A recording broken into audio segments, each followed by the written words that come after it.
Deuteronomy 13, the Torah lays out what we are supposed to do with a false prophet. It describes the scenario of a false prophet. It tells us a prophet or a dreamer of dreams may arise and perform a miracle. But if he's telling us to follow a different God, to worship a God that we never knew about, that we weren't taught about, we should know it's a false prophet.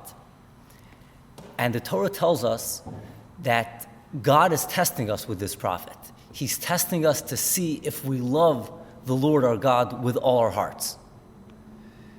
And the Torah goes on to tell us that we should follow the Lord our God, we should obey his commandments, hearken to his voice, and follow his statutes.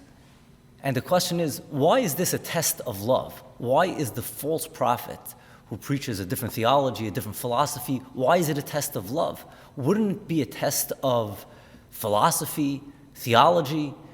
If I want to withstand the persuasion of a false prophet, I would think that I need to be very well versed in Jewish thought, in Jewish study, in theology and philosophy. Why is this a test to see if we love the Lord our God with all our heart? And the answer is very simple. What is the false prophet trying to get us to do?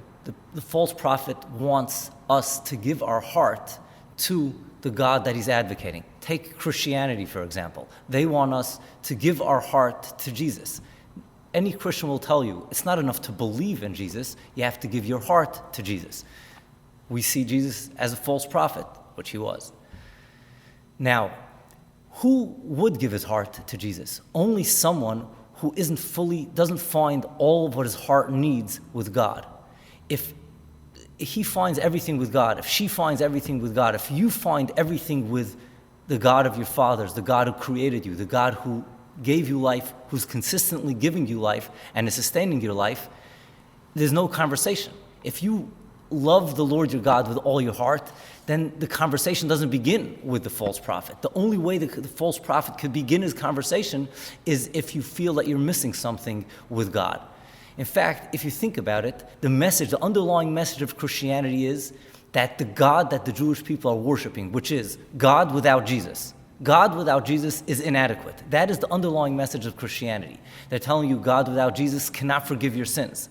God without Jesus, you can't have a relationship with God without Jesus. God without Jesus doesn't really care for you because he didn't yet come and die for you, so to speak. So in other words, if someone loves God and finds everything in God, follows God, finds everything that all of his spiritual needs, his soul is completely satisfied and nourished in his relationship with God, in her relationship with God, the conversation with the Christian missionary would not begin. So this is a test of love. It's a test to see if we find everything with God. And the truth is, everything that your heart needs, everything that your soul needs, can be found with God. Drink from God's waters and you'll be satisfied.